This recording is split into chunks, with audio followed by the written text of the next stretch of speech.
Im Laufe der Geschichte sind viele Städte, Königreiche und Zivilisationen von der Erde verschwunden. Ihre Welten und Geschichten blieben über Jahrhunderte hinweg ein Rätsel.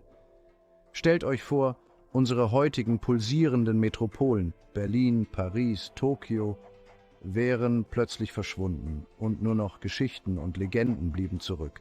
Genau das ist mit vielen Zivilisationen der Vergangenheit passiert, ihre Geheimnisse unter Schichten von Sand und Zeit begraben. Doch mit der Zeit wurden einige dieser Orte, die unter den Sanden der Zeit begraben waren, wiederentdeckt und geben uns einen Einblick in das Leben unserer Vorfahren. Von den Dschungeln Südamerikas bis zu den Wüsten des Nahen Ostens haben diese wiederentdeckten Städte und Zivilisationen unser Verständnis der Menschheitsgeschichte neu gestaltet. Begleiten Sie mich auf eine Reise, bei der wir die faszinierende Welt der verlorenen Städte erkunden. Orte, die uns daran erinnern, wie vergänglich Macht sein kann und wie dauerhaft das menschliche Erbe ist. In diesem Video nehmen wir euch mit auf eine Reise durch die Zeit, um die bekanntesten verlorenen Städte zu entdecken, die bisher wiedergefunden wurden, und werfen einen Blick auf ihre Zivilisationen und Geheimnisse. Unsere erste Station führt uns tief in die tropischen Regenwälder Mesoamerikas, in das Herz der Maya-Zivilisation. Stellt euch vor, ihr streift durch einen dichten Dschungel, die Luft ist feucht und erfüllt von den Geräuschen exotischer Vögel, als ihr plötzlich auf eine massive Steinpyramide stoßt, die mit komplizierten Schnitzereien bedeckt ist. Das ist die Magie der Maya, die in Städten wie Tikal, Palenque und Copan zum Leben erweckt wurde. Die Maya waren keine einheitliche Monarchie wie das alte Ägypten, sondern eher ein Flickenteppich unabhängiger Stadtstaaten, jeder regiert von einem eigenen König. Sie waren Meister der Astronomie, entwickelten ein komplexes Schriftsystem und waren erstaunliche Architekten und Ingenieure, wie die aufwendigen Gebäude belegen, die heute noch stehen. Aber was ist mit ihnen passiert? Das ist eines der fesselndsten Rätsel der Archäologie. Um das 9. Jahrhundert nach Christus hatten die meisten großen Maya-Städte ihren Niedergang erlebt, möglicherweise verursacht durch eine Kombination aus Klimawandel, Überbevölkerung und politischen Umwälzungen. Die Städte wurden vom Dschungel verschluckt und blieben jahrhundertelang verborgen, bis moderne Archäologen begannen, ihre Geheimnisse zu lüften. Unsere nächste Reise führt uns nach Norden, in das Tal von Mexiko, zur riesigen Metropole Teotihuacan. Stellt euch eine Stadt vor, so groß wie das antike Athen auf seinem Höhepunkt, mit breiten Alleen, massiven Pyramiden und Tausenden von Häusern, die alle nach den Sternen ausgerichtet sind. Das war Teotihuacan, eine Stadt, die um 100 vor Christus gegründet wurde und etwa 700 Jahre lang florierte. Im Gegensatz zu den Maya wissen wir erschreckend wenig über die Menschen, die Teotihuacan erbauten, einschließlich ihres Namens. Sie hinterließen keine schriftlichen Aufzeichnungen, die wir entziffern können, doch ihre monumentale Architektur und die lebendigen Wandmalereien erzählen Geschichten von einer komplexen Gesellschaft. Wir sehen Beweise für hochentwickelte religiöse Rituale, ein ausgeklügeltes Handelssystem, das sich über ganz Mesoamerika erstreckte, und eine bemerkenswerte soziale Schichtung. Teotihuacan wurde um 550 nach Christus auf mysteriöse Weise verlassen, wobei viele seiner Strukturen absichtlich niedergebrannt wurden. Die Gründe für diesen Niedergang sind ungewiss, doch Theorien reichen von Invasionen bis hin zu inneren Unruhen, die möglicherweise durch Dürre und Ressourcenknappheit ausgelöst wurden. Unsere Erkundung verlorener Städte führt uns nun hoch in die Anden Perus, zu der atemberaubenden Zitadelle Machu Picchu. Stellt euch vor, ihr steht auf einem Bergrücken, Wolken schweben unter euch und enthüllen eine Stadt aus Stein, die sich perfekt in die zerklüftete Landschaft einfügt. Das ist Machu Picchu, ein Beweis für die Ingenieurskunst und das architektonische Können der Inka. Machu Picchu wurde im 15. Jahrhundert erbaut und diente als königliches Anwesen für den Inka-Kaiser Pachacuti. Es ist eine komplexe Anlage aus Terrassen, Tempeln, Wohngebäuden und einem ausgeklügelten Bewässerungssystem, das es ihnen ermöglichte, in dieser unwirtlichen Umgebung Getreide anzubauen. Aber im Gegensatz zu vielen anderen Städten auf unserer Liste wurde Machu Picchu nie wirklich verloren. Obwohl es von den spanischen Konquistadoren verlassen wurde, blieb es den lokalen Quechua-Völkern bekannt und wurde erst 1911 von der Außenwelt wiederentdeckt, als der amerikanische Historiker Hiram Bingham darauf stieß. Heute ist Machu Picchu ein UNESCO-Weltkulturerbe und ein Beweis für die Kraft menschlicher Anpassungsfähigkeit und Leistung. Kapitel 4 Pompeji, eingefroren in der Zeit. Unsere Reise führt uns nun in die Antike, zum tragischen Schicksal von Pompeji, einer römischen Stadt, die durch den Ausbruch des Vesuvs im Jahr 79 nach Christus für immer in der Zeit eingefroren wurde. Stellt euch den Schrecken eines gewöhnlichen Tages vor, der sich in einen Albtraum verwandelt, als ein Vulkan ausbricht und die Stadt mit glühender Asche und Bimsstein bedeckt. Pompeji war eine wohlhabende Stadt, bekannt für ihre schönen Villen, kunstvollen Mosaike und geschäftigen Straßen. Der Ausbruch des Vesuvs dauerte 2 Tage und begrub die Stadt unter einer dicken Ascheschicht, die die Gebäude perfekt konservierte und eine Momentaufnahme des römischen Lebens einfing. Stellt euch vor, ihr geht durch die Straßen von Pompeji und seht die Überreste von Broten, die noch in Öfen liegen, Graffiti an den Wänden und die Abdrücke von Menschen, die bei ihren letzten verzweifelten Versuchen zu entkommen gefangen wurden. Die Ausgrabungen in Pompeji, die im 18. Jahrhundert begannen, haben eine Fundgrube an Artefakten und Erkenntnissen über das tägliche Leben in einer römischen Stadt ans Licht gebracht. Es ist eine ergreifende Erinnerung an die Kraft der Natur und die Zerbrechlichkeit des menschlichen Lebens. Kapitel 5 Atlantis. Fakt oder Fiktion? Unsere Suche nach verlorenen Städten führt uns nun zu einem der nachhaltigsten Rätsel der Geschichte der legendären Insel Atlantis. Stellt euch eine fortschrittliche Zivilisation vor, die über Wissenschaft, Technologie und Kultur verfügt, die unsere eigene übertrifft und die durch eine einzige katastrophale Nacht verloren geht. Atlantis wurde erstmals im 4. Jahrhundert vor Christus vom griechischen Philosophen Platon in seinen Dialogen Timaios und Kritias erwähnt. Platon beschrieb Atlantis als eine Seemacht, die größer als Libyen und Kleinasien zusammen war und die etwa 9000 Jahre vor seiner Zeit existierte. Atlantis soll eine utopische Gesellschaft mit fortschrittlicher Technologie und einer komplexen sozialen Struktur gewesen sein, die aber schließlich durch Erdbeben und Überschwemmungen zerstört wurde und in den Tiefen des Ozeans versank. Obwohl es keine wissenschaftlichen Beweise für die Existenz von Atlantis gibt, hat die Geschichte die Fantasie von Historikern, Archäologen und Schatzsuchern gleichermaßen angeregt. War Atlantis eine reale Stadt oder eine Allegorie, die von Platon geschaffen wurde, um seine philosophischen Ideen zu veranschaulichen? Kapitel 6 El Dorado. Die Jagd nach der goldenen Stadt. Unsere Reise führt uns nun nach Südamerika, in das Herz des Amazonas-Regenwaldes, auf der Suche nach El Dorado, der legendären Stadt aus Gold. Stellt euch eine Stadt vor, die so reich an Gold ist, dass ihre Bewohner ihre Körper damit bedecken und ihre Gebäude mit dem funkelnden Metall schmücken. Die Legende von El Dorado entstand im 16. Jahrhundert, als spanische Konquistadoren Geschichten von einem Muisca-Ritual hörten, bei dem ein Häuptling seinen Körper mit Goldstaub bedeckte und Opfergaben in einen heiligen See warf. Diese Geschichten lösten einen Goldrausch aus, der Tausende von Europäern in den Dschungel führte, die alle auf der Suche nach der sagenumwobenen Stadt waren. Obwohl El Dorado nie gefunden wurde, befeuerte die Legende weiterhin die Fantasie und inspirierte unzählige Expeditionen, die zu neuen Entdeckungen und einer stärkeren Kartierung Südamerikas führten.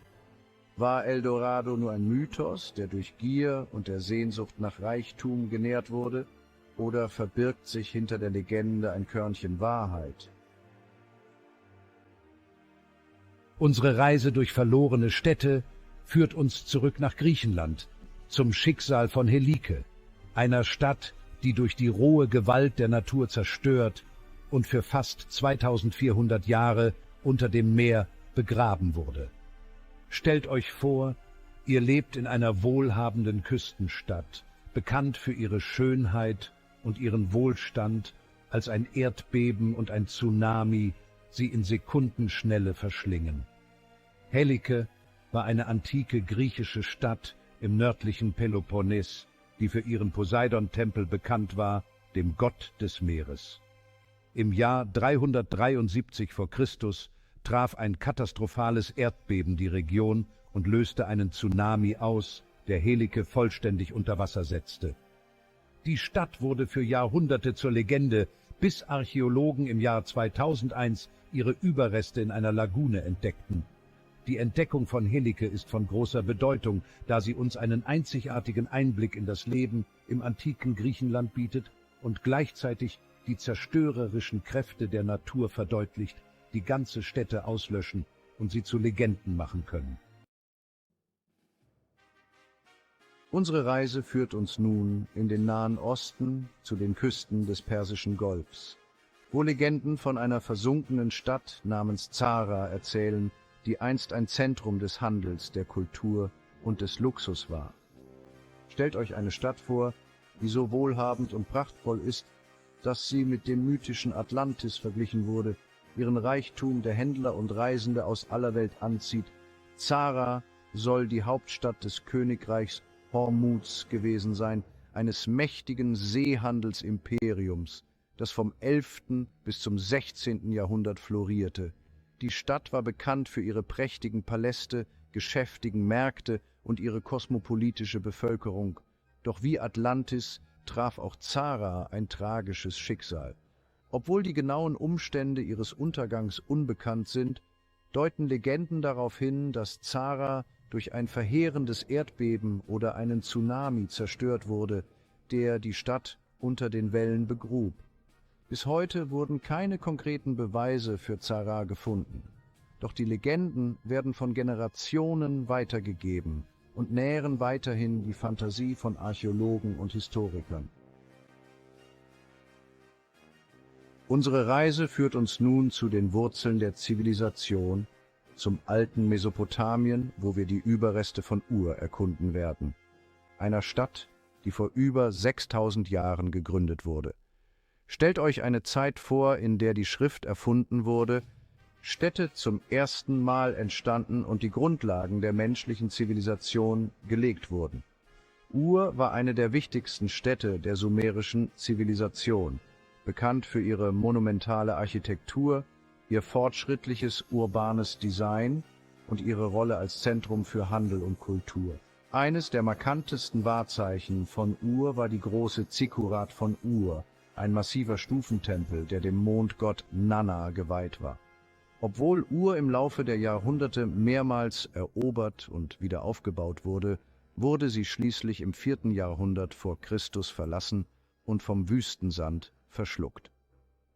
Ihre Wiederentdeckung im 19. Jahrhundert lieferte unschätzbare Einblicke in die Anfänge der menschlichen Zivilisation. Unsere Reise führt uns nun in das Land der Pharaonen, nach Ägypten, wo wir die verlorene Stadt Tanis erkunden werden, eine Stadt, die einst ein wichtiges Machtzentrum und eine Begräbnisstätte für die Pharaonen Ägyptens war. Stellt euch eine Stadt vor, die mit Tempeln, Palästen und Gräbern geschmückt ist, Zeugnis für die Pracht und den Reichtum einer der größten Zivilisationen der Geschichte. Tanis erlangte im 10. Jahrhundert vor Christus als Hauptstadt der 21. und 22. Dynastie Ägyptens Bedeutung. Die Stadt befand sich an einer strategischen Position am östlichen Arm des Nils und war ein wichtiges Handelszentrum und religiöses Zentrum. Tanis beherbergte prächtige Tempel, die verschiedenen Göttern gewidmet waren, darunter Amun, Mut und Khonsu. Doch wie viele antike Städte erlebte Tanis einen langsamen Niedergang und wurde schließlich im 6. Jahrhundert nach Christus verlassen. Ihre Wiederentdeckung im 19. Jahrhundert enthüllte eine Fundgrube an Artefakten und Erkenntnissen über eine Schlüsselperiode der ägyptischen Geschichte. Unsere Reise führt uns nun zum Industal im heutigen Pakistan, wo wir die Überreste von Mohenjo-Daro erkunden werden, einer der größten Städte der Indus-Zivilisation, die von 2600 bis 1900 vor Christus florierte. Stellt euch eine Zeit vor, lange bevor die Pyramiden Ägyptens oder die chinesische Mauer gebaut wurden, als eine hochentwickelte Zivilisation im Industal florierte. Mohenjo-Daro war eine geplante Stadt mit einem ausgeklügelten Rasterplan, gepflasterten Straßen, einem komplexen Entwässerungssystem und großen öffentlichen Gebäuden, die auf ein hohes Maß an Stadtplanung und sozialer Organisation hindeuten. Die Bewohner von Mohenjo-Daro entwickelten ein Schriftsystem, das bis heute nicht entziffert wurde, und hinterließen komplizierte Artefakte, die von ihrem künstlerischen und technologischen Können zeugen. Die Gründe für den Niedergang der Indus-Zivilisation, einschließlich Mohenjo-Daro, bleiben ein Rätsel. Theorien reichen von Umweltveränderungen bis hin zu Invasionen, doch die Geheimnisse dieser alten Zivilisation faszinieren Archäologen und Historiker bis heute. Seid gegrüßt, Freunde der Geschichte. Unsere letzte Station führt uns an die Küsten des östlichen Mittelmeers, wo wir die Überreste von Tyros erkunden werden, einer Stadt, die einst ein wichtiges Zentrum der phönizischen Zivilisation und eine der mächtigsten Seemächte der Antike war. Stellt euch eine Stadt vor, die auf Inseln vor der Küste erbaut wurde. Ihre Mauern, die sich aus dem Meer erheben. Ihre Häfen voller Schiffe, die Waren und Ideen zwischen den Zivilisationen austauschen. Tyros war bekannt für seine geschickten Seefahrer, Händler und Handwerker. Die Phönizier von Tyros gründeten Kolonien im gesamten Mittelmeerraum, verbreiteten ihre Kultur und ihren Einfluss und entwickelten das erste alphabetische Schriftsystem, das die Grundlage für viele moderne Alphabete bildete. Tyros war auch bekannt für die Produktion von Purpur, einem seltenen und wertvollen Farbstoff, der aus Meeresschnecken gewonnen wurde, was der Stadt Reichtum und Prestige einbrachte. Doch Tyros' Macht und sein Einfluss erregten auch die Aufmerksamkeit von Eroberern. Die Stadt wurde mehrmals belagert und erobert, vor allem durch Alexander den Großen im Jahr 332 v. Chr., der einen Damm baute, um die Inselstadt zu erreichen, was zum Niedergang von Tyros als große Seemacht führte. Wir haben einige der bekanntesten verlorenen Städte und Zivilisationen entdeckt, die wiederentdeckt wurden. Von den Dschungeln Mesoamerikas bis zu den Wüsten des Nahen Ostens bieten uns diese verlorenen Städte einen einzigartigen Einblick in die Vergangenheit und enthüllen die Geheimnisse längst verschwundener Kulturen. Jede Entdeckung wirft mehr Fragen auf, als sie beantwortet, und erinnert uns daran, wie viel es noch über die Geschichte der Menschheit zu lernen gibt. Diese Städte, obwohl sie durch Zeit- und Naturgewalten verloren gegangen sind ein Beweis für die Widerstandsfähigkeit, Kreativität und den Einfallsreichtum des menschlichen Geistes. Sie erinnern uns daran, dass auch die größten Zivilisationen auf und ab gehen können und dass unsere eigenen Gesellschaften nicht immun gegen die Kräfte sind, die diese alten Kulturen geformt und letztendlich zerstört haben. Während wir weiterhin die Geheimnisse der Vergangenheit lüften, gewinnen wir nicht nur ein tieferes Verständnis unserer Vorfahren, sondern auch neue Perspektiven auf unsere eigene Gegenwart und Zukunft. Die Erforschung verlorener Städte ist eine Reise der Entdeckung, die uns alle verbindet, die von den Wundern der Geschichte fasziniert sind und danach streben, die Geheimnisse unseres gemeinsamen menschlichen Erbes zu lüften.